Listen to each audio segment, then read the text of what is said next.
2 years, we were part of something that was called the Metaverse Fashion Week. And it was great because it was a new way to be able to showcase the brand. So in the video that you're showcasing right now, so this is our catwalk, and we were showcasing one of our brands, which is Perry Ellis America, and we created these avatars that are walking in the catwalk, showcasing the newest designs for Perry Ellis America. And then all the people that you see around there are actual real people that were connected from all over the world to see our fashion show and in real life in this virtual world. We streamed a live concert that it was live in New York at that time, and we created a digital avatar of the singer, which is called U12, that you can see on the background dancing and singing. And then we created these real video that of people dancing and wearing the different items of the collection. But this was like a purpose only activation that we did in the metaverse. It lasted, I think it lasted a week. The belief that we were going to spend hours and hours inside this virtual world, and that we were able to do our daily things inside this virtual world, it's not realistic today. People will need to have the hardware to be able to participate in these virtual worlds. If you want to have the full experience, doing it in your computer or doing it in your phone, it's not gonna cut. Those are mannequins wearing the garments. Then you will actually click on the garment, and then if there were still quantities available, there was a prompt that came out on there that said like purchase or claim, and then you will claim it, and then it would get to your Decentraland digital wallet, and then you can go and dress your avatar with that garment. It's to have fun. It's to be able to express yourself with the brand in a different way. So you understand that it's not going to look exact.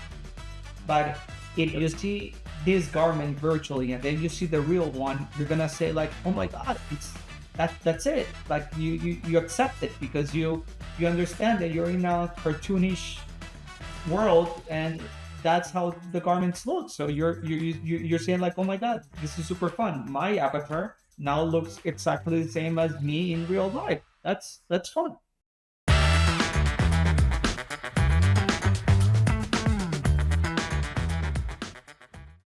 Hello, Isaac. Welcome to the Behind the Scenes pod. Thank you very much. Thanks for having me. My pleasure. So, if you don't mind, I'll just give you a brief introduction about you.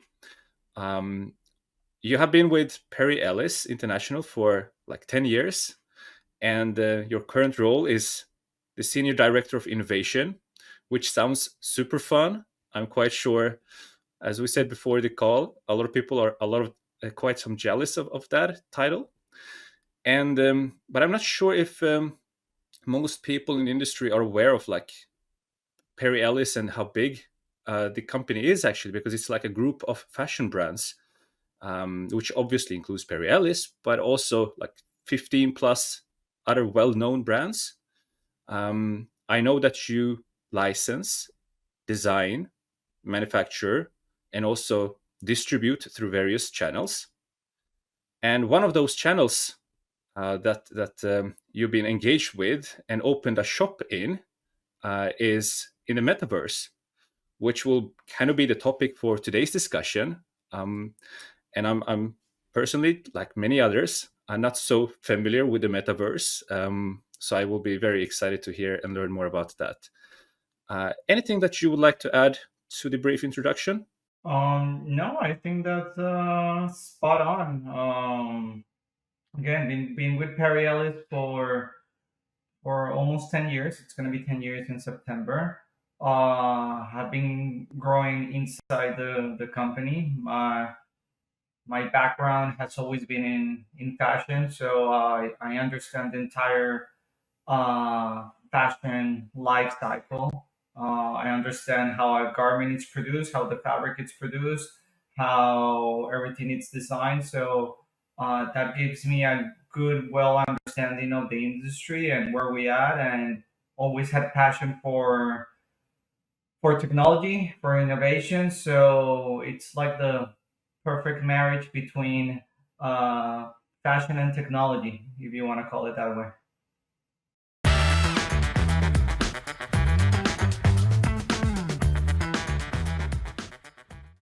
What's the state of metaverse right now? But before digging into that, what I think is that most people don't even know what the metaverse is. They might have a vague idea. I'm quite sure most haven't actually seen it. So I'm wondering, maybe we can just spend a little bit of time to get your point of view of what the metaverse is, and then we can also look at some videos where you can describe like how your experience, how the Perry Ellis shop looked like, and what you were doing, and so on. But what would be the way you would define the metaverse? So yeah, so metaverse is actually a virtual world, if you want to call it that way. So the idea of the metaverse is that we can go into a virtual world and do things that probably we're not able to do in the real world, and that's the basic idea of the metaverse. There was a lot of talk about the metaverse when COVID hit, so there was a big hype about the metaverse, but uh, very, very, very rapidly, I think that people start realizing that maybe the metaverse today it's a little bit too early for the regular people to be able to engage with, because Mm. the idea of the metaverse, the idea that we're gonna be wearing a headset for a long time during our regular day and be able to be immersed in this world, that we can interact, that we can shop, that we can work, that we can do this. The reality is that we're not there yet, that we're not integrating with that world yet. So it became very hyped at the beginning. We were part of that hype because part of what makes the metaverse interesting is that you create your persona, your virtual persona, your virtual avatar, and of course you don't want that avatar to be naked. So digital wearables became like a thing, and it became a way for you to express your virtual persona, your virtual avatar. And the great thing about it is that a lot of people were expressing things in the metaverse that maybe they were not able to express in real life. And that's the cool thing about the metaverse, is that you can become a totally new person inside and nobody's actually judging you. But the great thing about it is that uh, people can rely on expressing themselves in fashion. So that's where digital wearables became like a thing inside the metaverse, because it was a way for people to express themselves by outfitting and accessorizing their virtual avatars.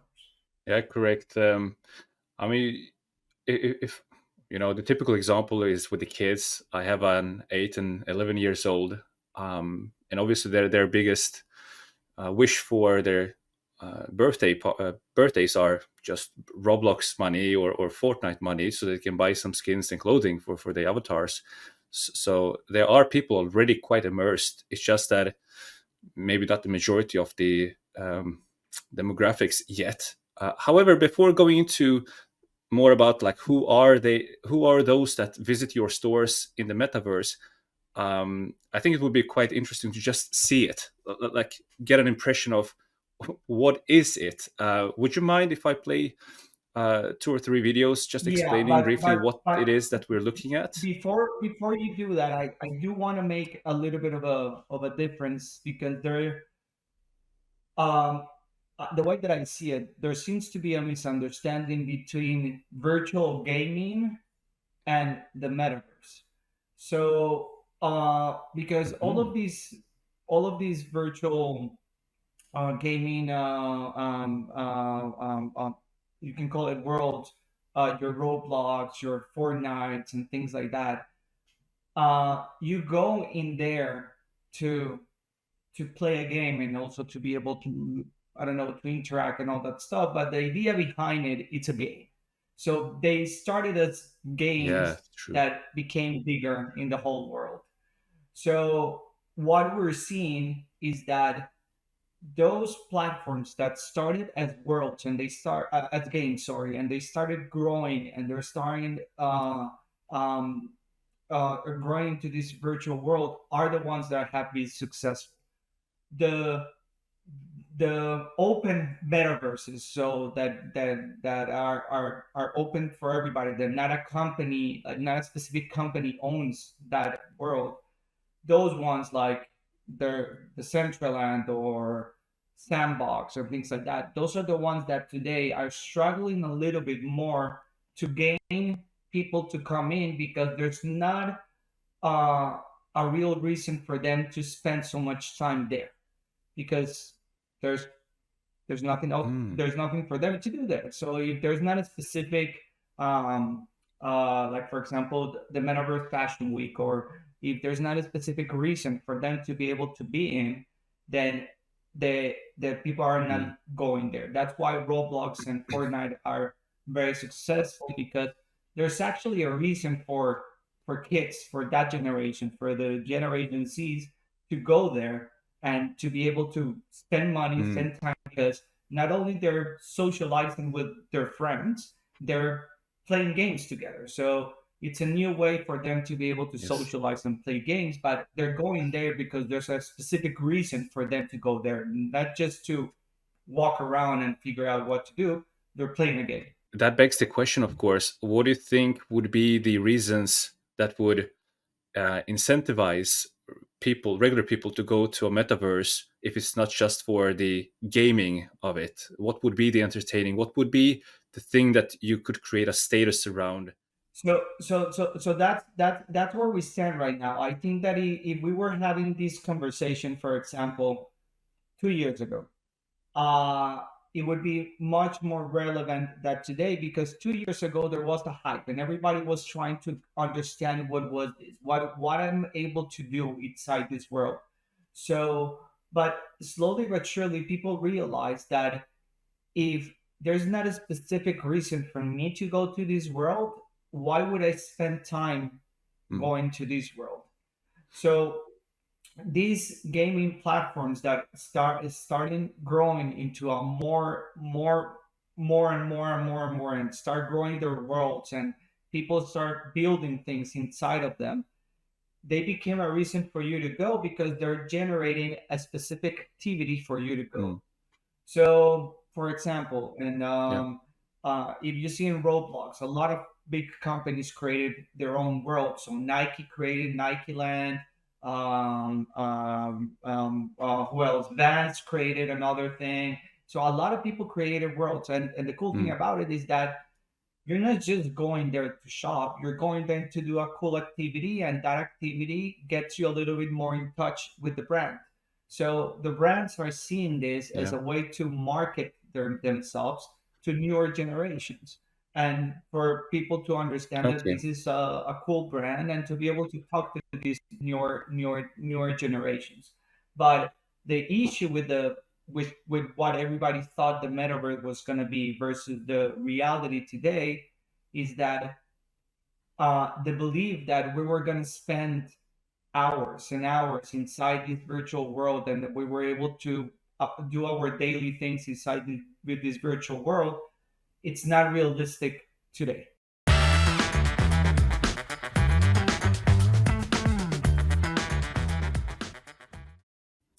The next phase of the internet and all that stuff, that's still in these very very early stages, but it got a lot of hype during COVID and a lot of people jump in and we jump in Mm. to do something.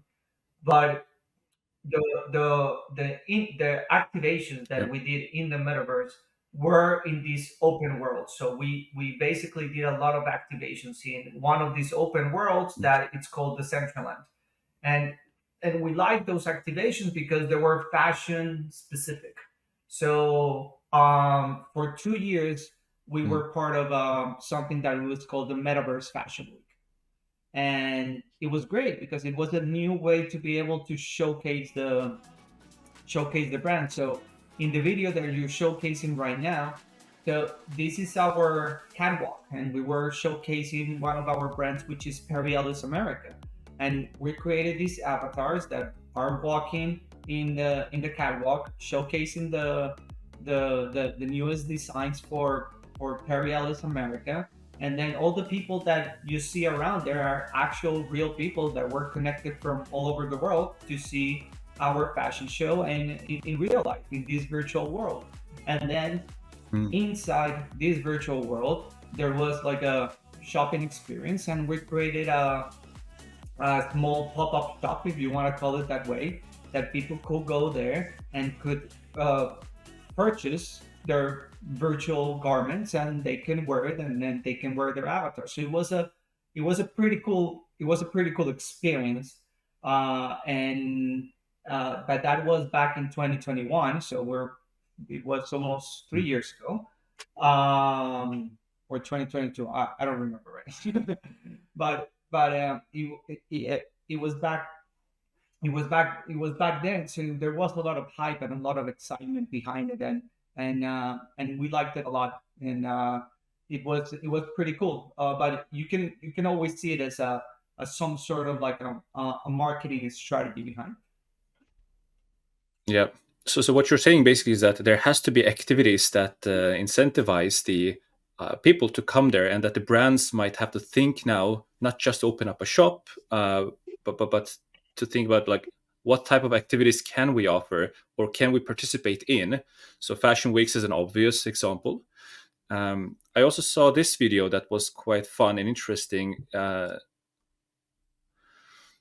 where there's an avatar dancing Well, around on a yeah. stage with some. Uh, So what is this? so this actually was so part of our experimentation that we said is that how can we can create an experience in one of these worlds that it's a periodic only experience, that it's not targeted to a specific activity that we're doing, like the Metaverse Fashion Week or Pride Week or something like that. So one of our brands, it's called Cubavera, which is a Latin inspired brand, and we were launching a new collection in conjunction with one artist. His name is U12, and we said, how can we expose this collaboration a little bit more? So we were doing we streamed a live concert that it was live in New York at that time, and we created a digital avatar of the singer, which is called U12, that you can see on the background dancing and singing. But we were also streaming the concert in the screen in the back, and then we created these real video that of people dancing and wearing the different items of the collection. But this was like a purpose only activation that we did in the metaverse. It lasted, I think, it lasted a week or 2 weeks. And again, it's us experimenting with new things. How can we do different activations? How can we do different things? What works? What doesn't work? And all that stuff. To go back to your previous Mm. question, it's I think that brands notice right now that they have to go where users are going. So users are going to your Fortnite, they're going to your Roblox.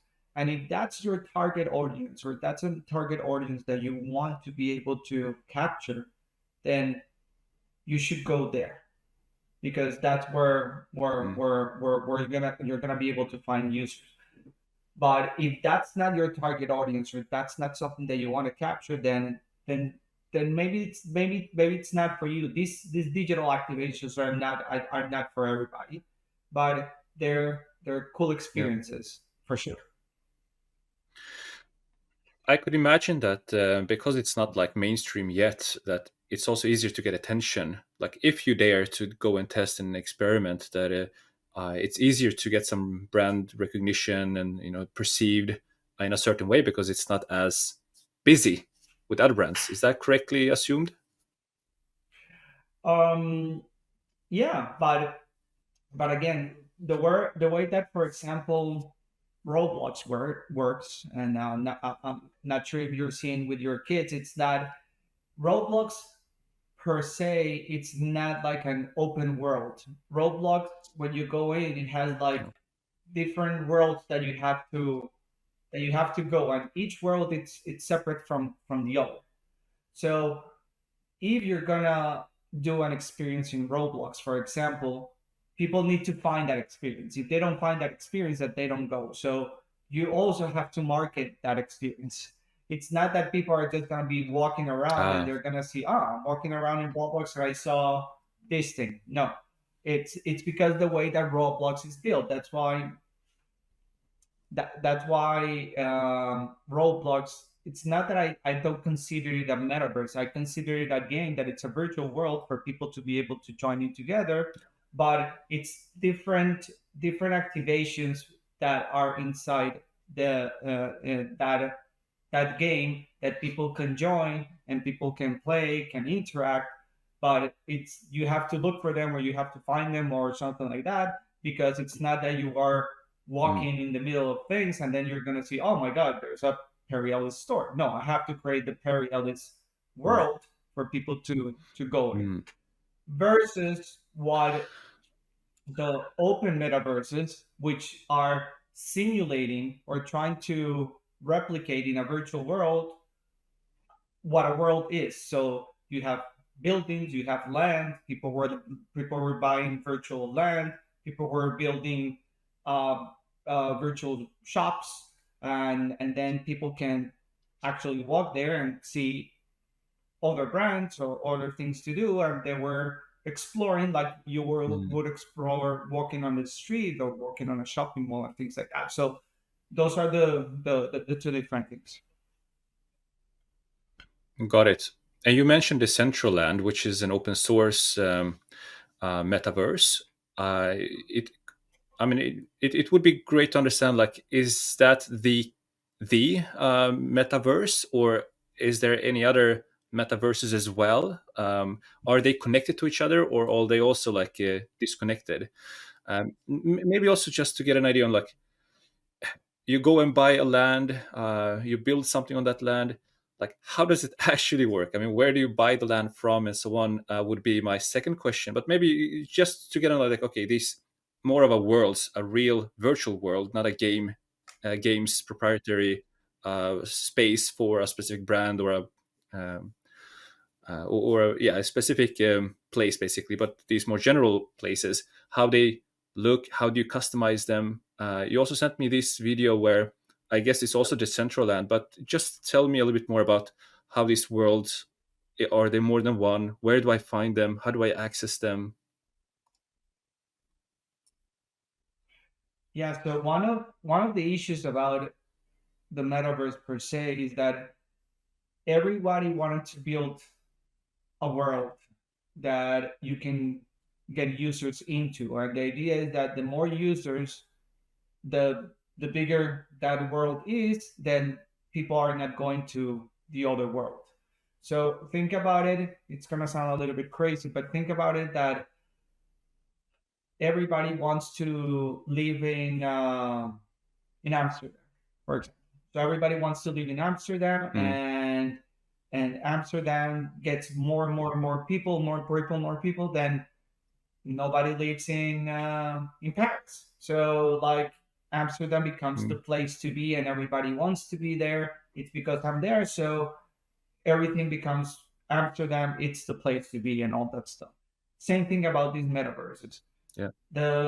They were trying to get more users, and they were trying to get more people to be able to get into that world. And the issue is that those worlds don't connect to each other. So Decentraland, it's a, Mm. even though it's an open platform, it's a closed world. You can only, if you're in Decentraland, you can only be in Decentraland on that world. If you build something in Sandbox, that's another open source world, you can only go to that world, and they don't connect to each other. And part of the issue that people start realizing is that these worlds don't talk to each other, and and the way that you build things in one world, it doesn't replicate in the other world. So it became a little bit confusing for people to understand. Okay, I'm going here, I'm buying here, but I'm not able to use it there. So why am I buying things here? It's like, again, same story. It's like if you are in Amsterdam and you can only be in Amsterdam, you cannot go anywhere else.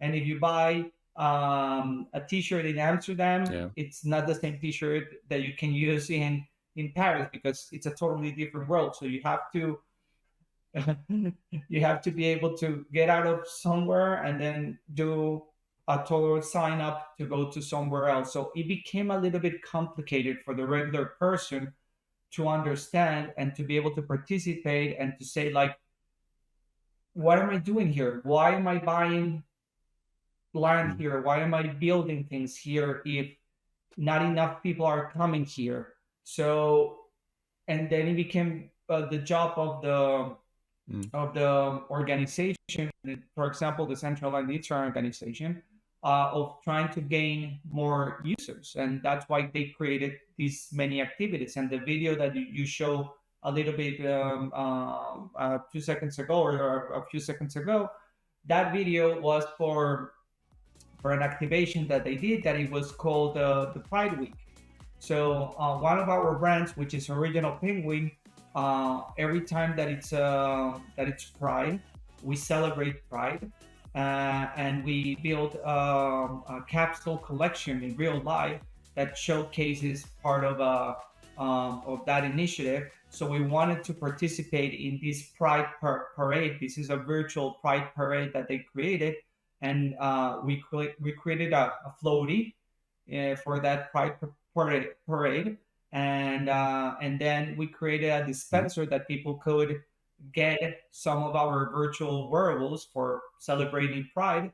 Also there. So everything that we did, and most of the things that we did in the Centraland, are because there was a big activation, a big push from the central app, because we knew that we will get users to see some of our things, but there was always an idea behind it.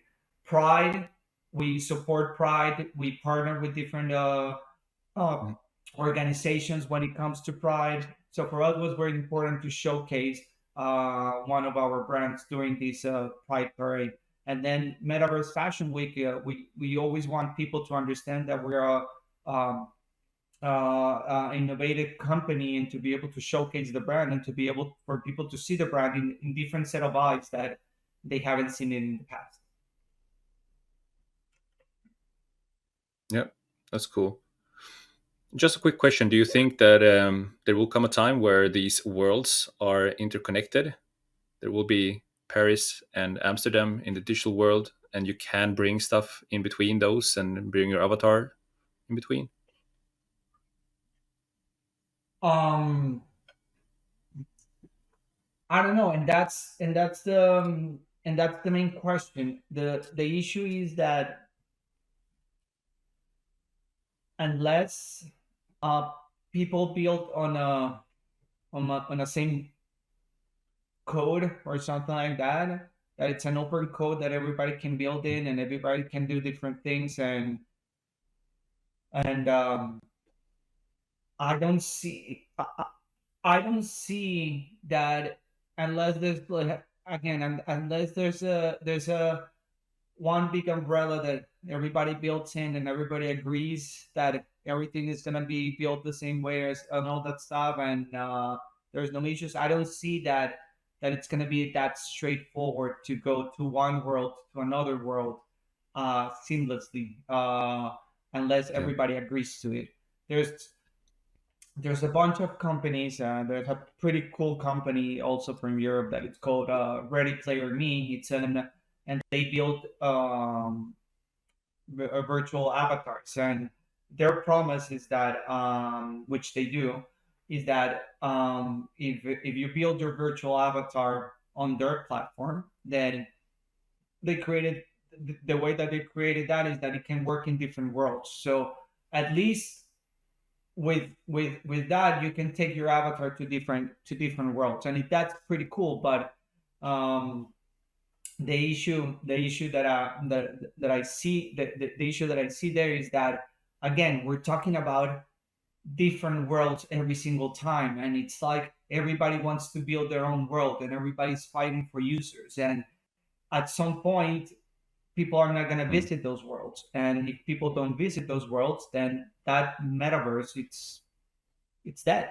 And what we're yeah, seeing right now is yeah, that a lot of these open metaverses are, I don't want to put it that way, are bleeding a lot of users. So they're losing a lot of users because people stop going there because there's not a reason for them to go mm, there. And that's why they're gravitating yeah, more into your Roblox, into your Fortnite, into your Minecraft, because there's actually a reason for you to go there.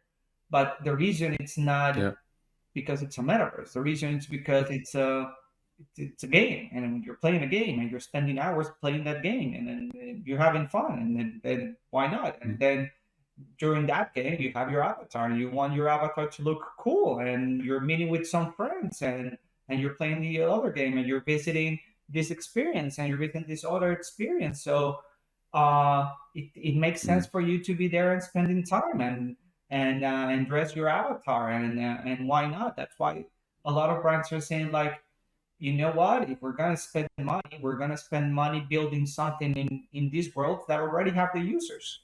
Well, not in other yeah. in other worlds that don't have users. And that's what's happening right now, which made Certainly. which made total sense, because there was this hype and everybody wanted to be a part of it, and now everything, it's going down, and everything is like unifying, and only the stronger ones will survive, and then they will build upon a better structure, a better base, and from that base, then you can build more and grow more, and Mm, maybe in the future, that's gonna be what will create these worlds.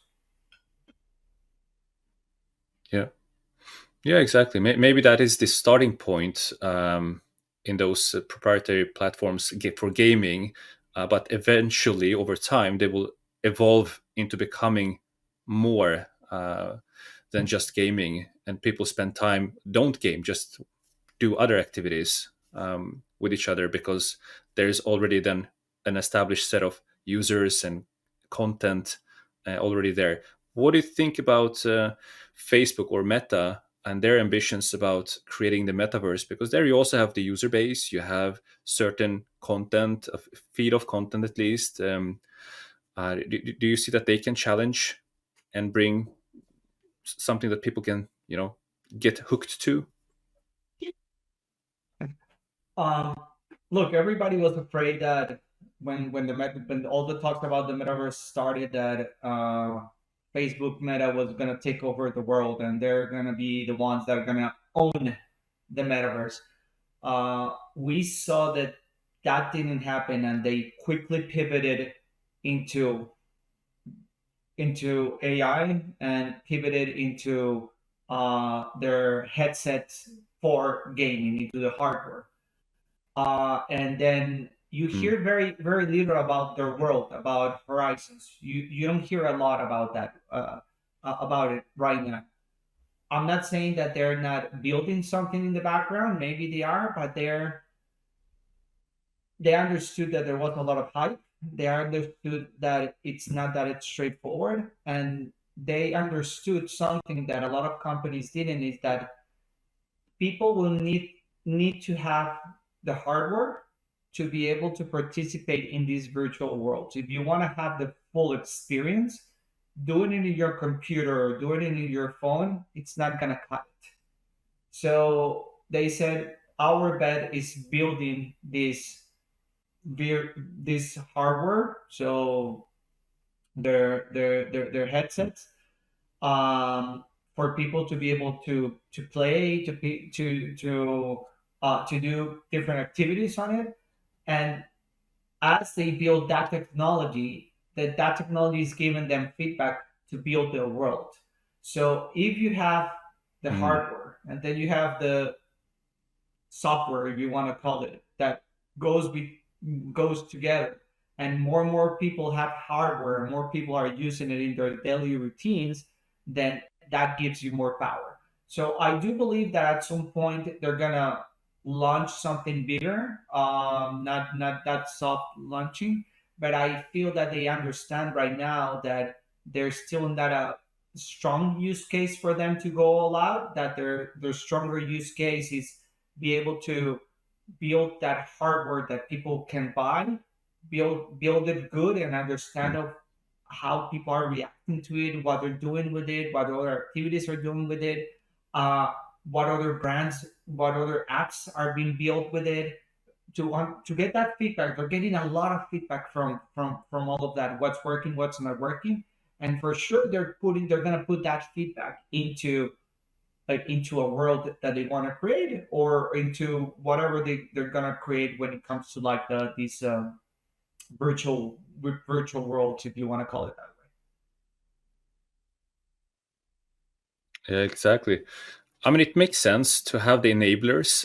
That was one of my questions going into this pod. Basically, what are the devices that you guys or users connect through, and their limitations? And did I get you right that, or rather, the question is your personal belief that the goggles would be a necessary factor for really engage the people, besides obviously having activities to do once you're engaged, once you put them on? But uh, is it a necessary device in order to make the metaverse happen?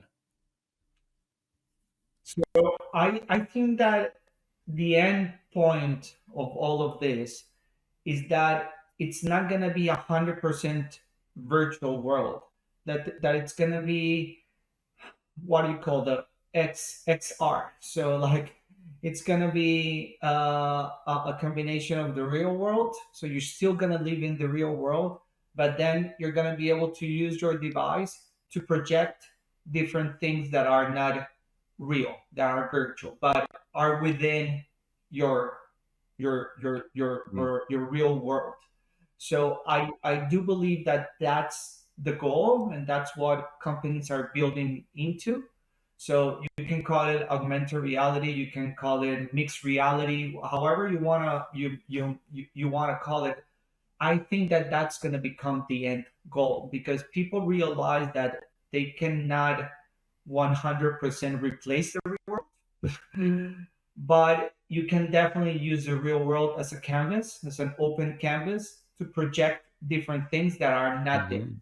So I think that that's where we're going, and that's where companies are betting on. So that's why you're seeing like the latest releases of Meta and the latest releases for Apple integrate the real world into the whole thing. So it's not that you're 100% Mm. virtual and you don't know what's happening out there.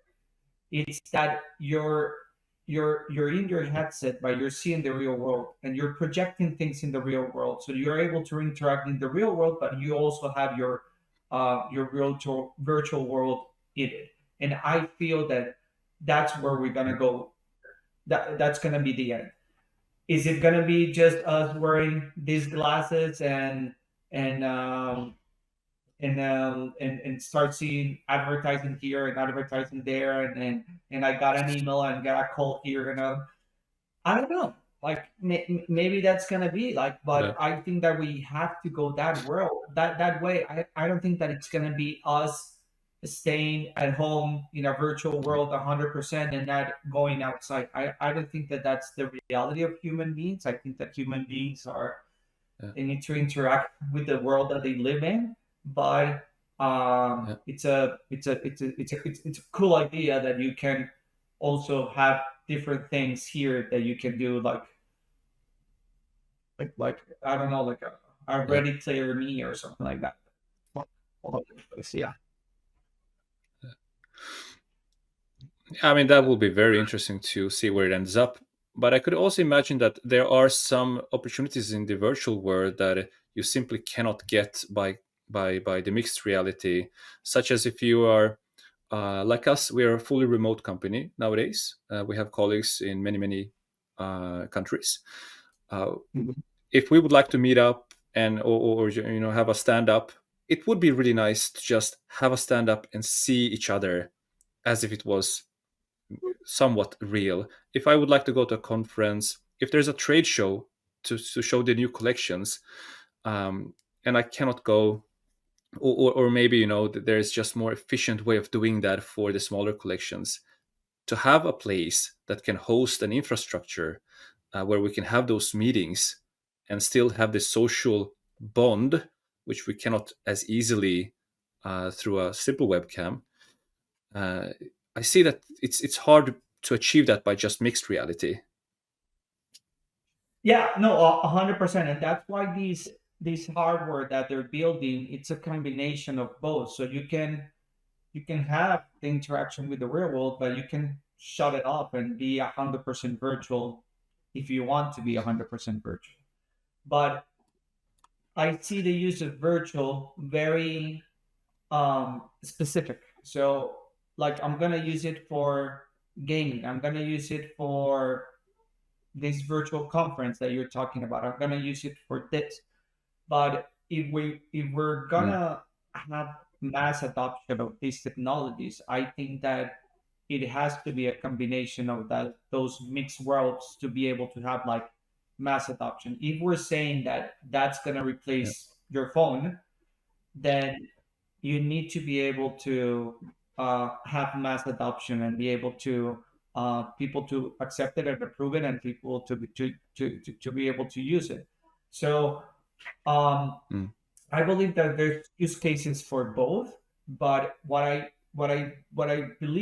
don't believe is that, and this is my personal opinion, maybe I'm wrong, but I don't believe that people are gonna live in a virtual world and do everything in a virtual world separated from the um, from the actual world.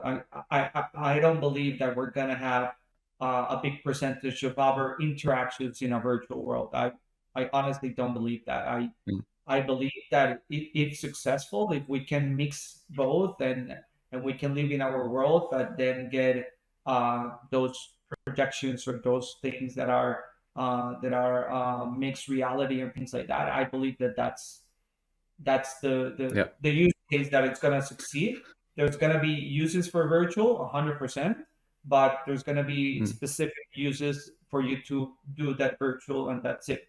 You're in a meeting, yeah. hey, let's put up the whole thing, let's do the meeting, let's see each other. Okay, the meeting is done, I take it Yeah. up, I go outside. Yeah. Yeah, you jump in and out depending on what activities that you need to perform.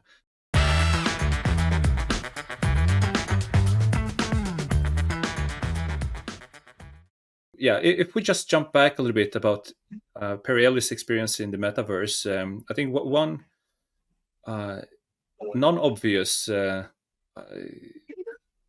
question here is, how do you actually open up a shop? Let's say in the Decentraland, where you did open up the shop. I mean, practically, how do you go about it? Did you go there, buy a land? How did you build the stuff? Meaning, Yeah. because just adding to the stage here, you had a shop, looks like this, right? Like, how do you start? Where do you go to achieve this? So we did this in the central, like for example. So for example, this specific activity, um,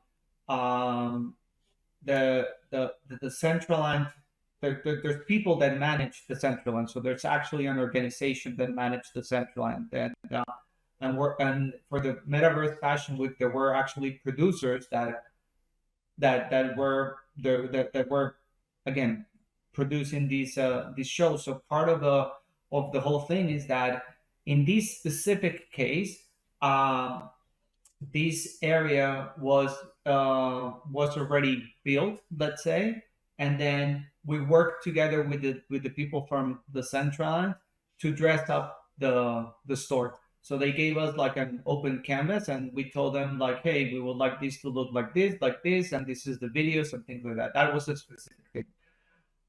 If you want to buy blind or something like that, then again, you reach out directly to the, you go to the central and you open your account, and then you just reach out to them.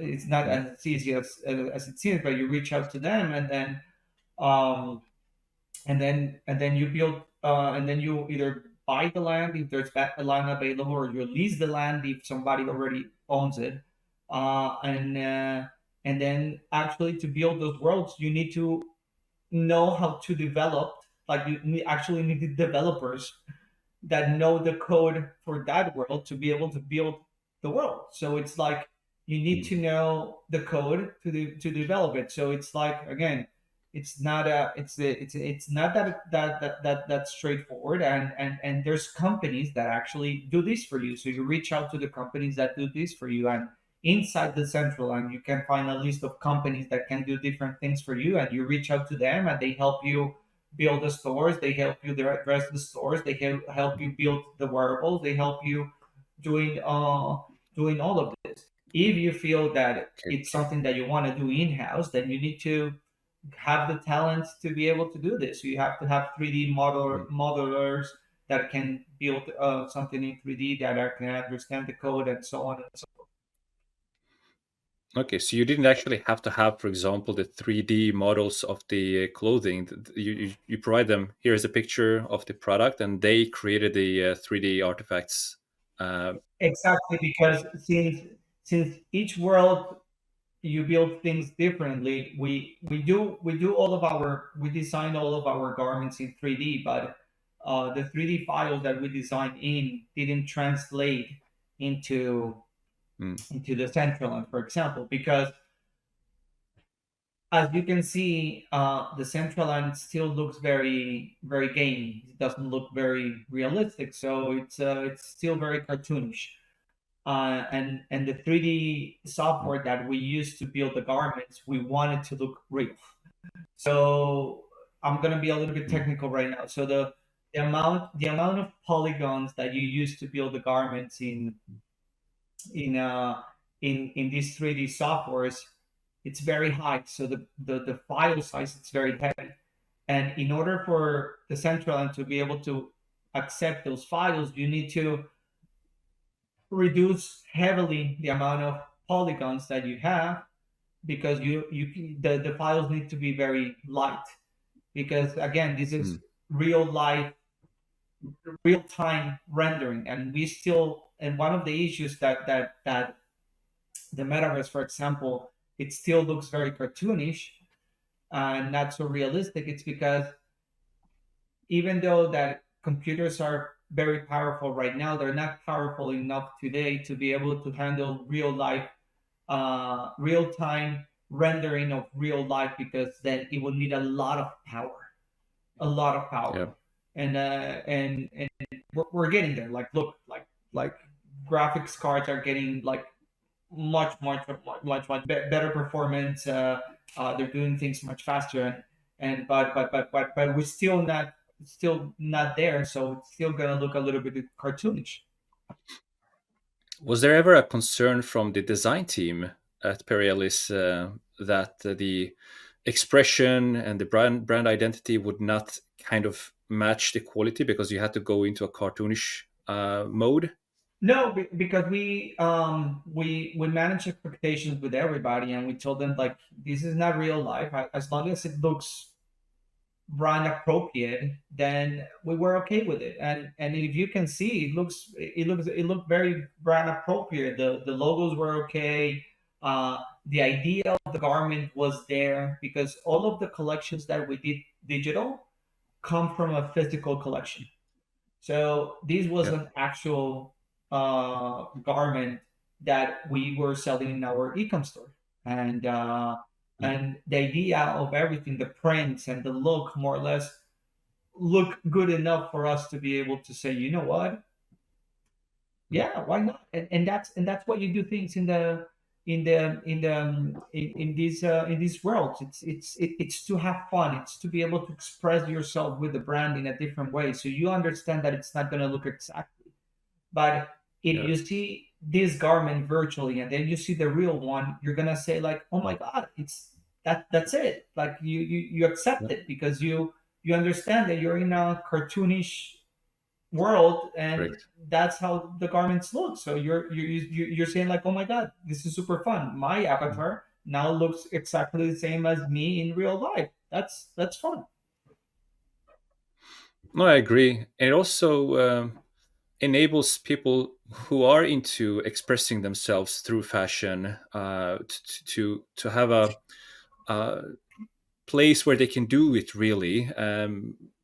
I'm really not against the fast fashion in any shape or form. Obviously, there can be still sustainable practices around that, but nevertheless, having the ability to do it and really go beyond even what you might dare to express in the physical world, it might be a very nice possibility for other people.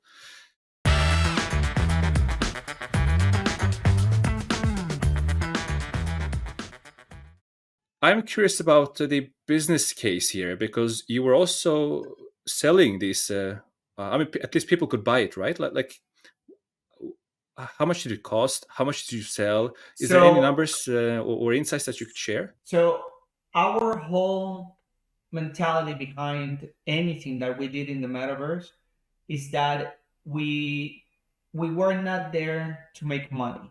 And it's gonna sound crazy. We were not there to sell digital worlds. We were there to be able to promote the brand. So everything that we did, we limited the amount of products that we created and the amount of products that people could claim if you want to have it, but everything was free. So we were not selling any of our garments in the metaverse because that wasn't our plan. Our plan it was more uh, you can call it marketing, you can call it playfulness, you can call it whatever you want to call it, but our whole thing is that we wanted to showcase the brand. We wanted people um, to know the brand, to know the new things, and to be able to go to our store, claim, wear it, have fun with it, and then with the hopes that maybe that interaction that they had virtually with the brand will translate to a interaction in real world with the brand. So that was our entire mentality about doing things in the metaverse. And I still much believe that if we decide to do other things virtually, that's always going to be our use case. Our use case is always going to be that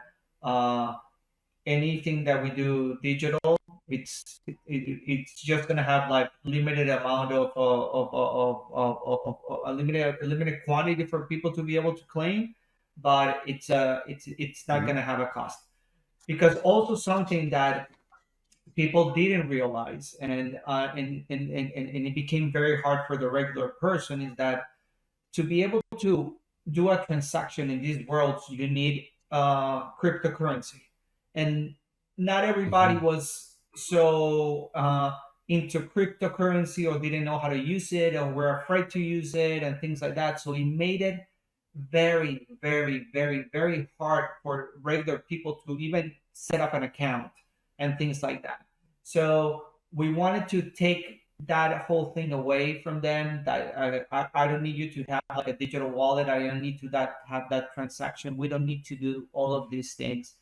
And that has always been our reality behind it. And um, not it has worked, it hasn't worked, but that's our policy behind it. And I think that it's a good policy and we're sticking to it and it's good. But we haven't done things in the metaverse since the last activation that we did with was this Cubavera activation. It's because we started seeing that users were not going to these worlds, and And of course, Mm, you want to build something that users can see. You want to go where people see you. That's the whole point about doing things of course. virtually. Like we had experience, we play with it, we participated, but of course, you want to be able to reach out to people. And if people are not there, then it doesn't make sense to you for you to build something. So that's why when we talked about like, does it make sense to do things in Roblox? Does it make sense to do things in Fortnite? I would say it makes sense if that's the target audience that you want to reach, and that's part of your of your strategy. 100% makes sense, and Mm, I think it's a great way yeah. for people to know your brand. But if it doesn't make sense for you, then it doesn't make sense. No, no, exactly.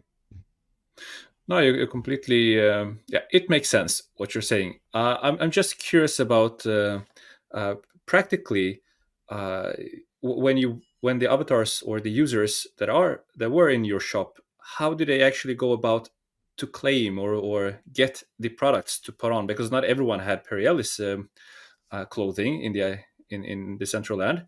So I'm just like briefly can explain like they come into the shop just like any other shop, go to the counter, or how does it actually work? No, so they go to the shop, and then if you saw there were inside the shop, there were mannequins wearing the garments.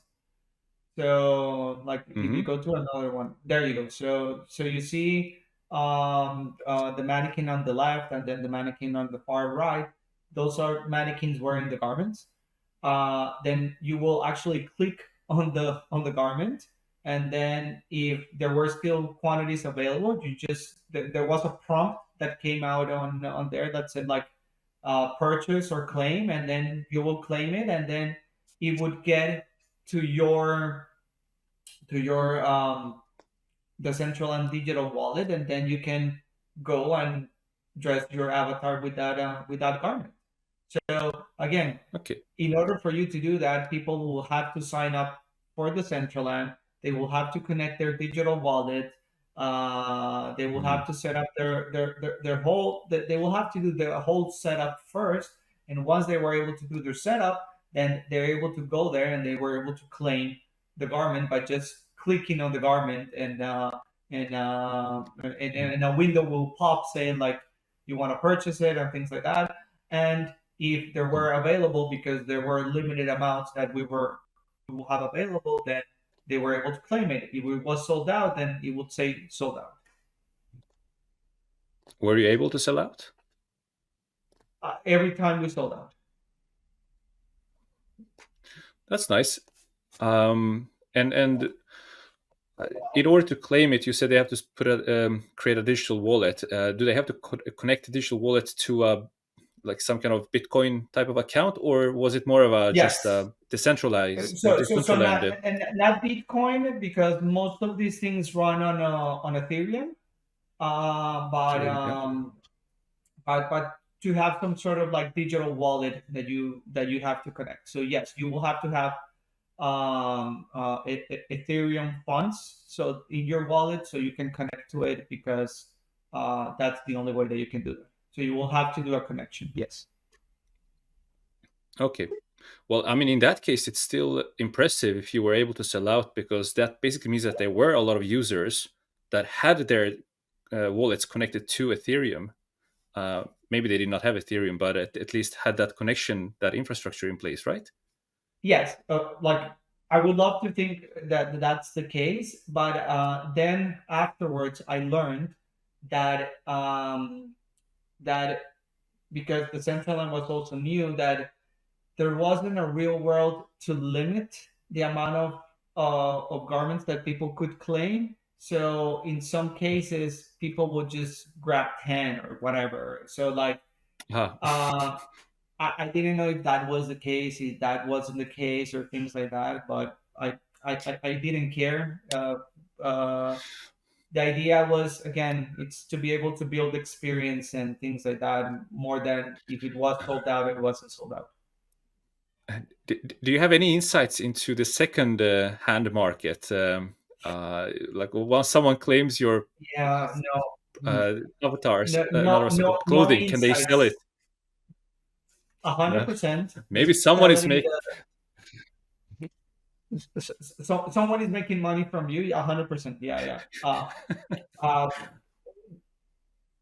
it's the way it is. It's like anything in real Yeah, life. If you have something and you sell something, and then you cannot control the secondhand market unless you are a very luxury brand that you know exactly how your secondhand it's been resold, or you control that resale market yourself as well. But which a lot yeah, of brands, like luxury brands, do. They control that resale market as well, so they also get a cut of it. But uh, if there's actually like a resale market for Perry Ellis, we will be more than proud for it, because it means that people like it. So that it means that we achieve exactly. our goal.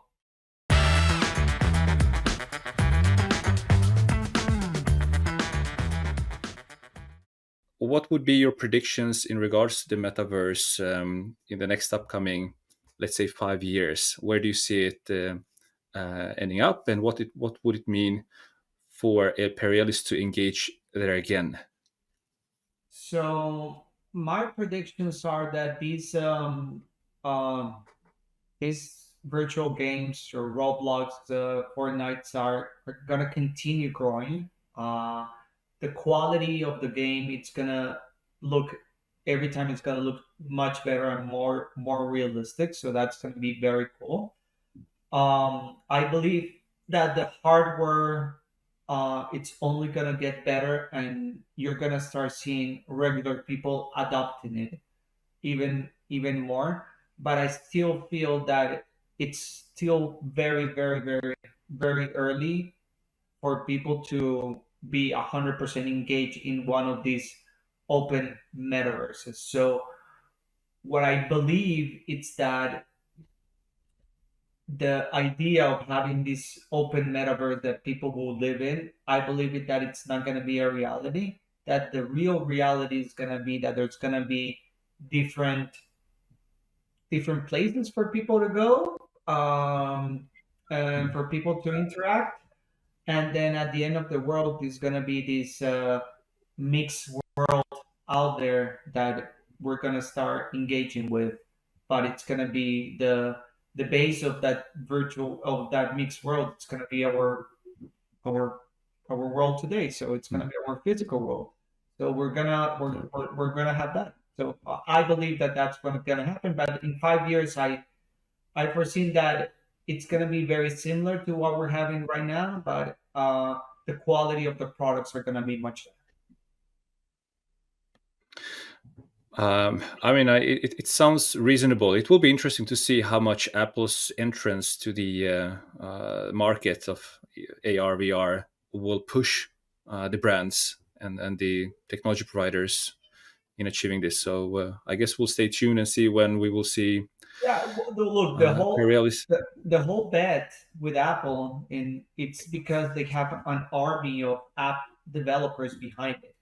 So there's still this is something that my boss say, that there's still not this killer app out there, and there needs to be that killer app that people actually go there and use it and things like that. It will come at some point. I don't know which what's gonna be, but until there's not that killer app or something that makes you actually buy the headset, regular people are not gonna buy it. It's think about it, it's the transition between BlackBerry and iPhone. The iPhone Yeah. started, was limited, people were still not into it, and then it just blow up. Oh. Maybe this is the start, but I think it's gonna this time is gonna take a little bit longer. I think that there was a lot of hype, but now people are more center, and then okay, now we're gonna grow it in a better way. We'll see. It's a toss up. Nobody knows right now. Time will tell, I guess. Exactly. Uh, Isaac, thank you so much for participating. It's been a pleasure to talk to you. Same here. It's been a pleasure, and always open to talk to you about innovation technology in the fashion world. So hopefully we can Certainly. have this chat in the future about something else. Certainly, I really hope, and I know you mentioned AI, so that seems to be a topic that would be worth exploring what you guys are doing, because I think that that's also a place where still there is no real killer AI application within the fashion industry, at least what I've seen. So it would be interesting to hear, like, is there something someone discovered in a prototype somewhere that yet hasn't been, productionized? So it's an interesting That's topic gonna there. move much faster than you realize. We can do a total other show about it, but that's very exciting. What's coming up in the pipeline, I can tell you. Awesome. Then that's a deal. We'll book something as soon as you can tell me more about that. 100%. Thank you very much. Take care.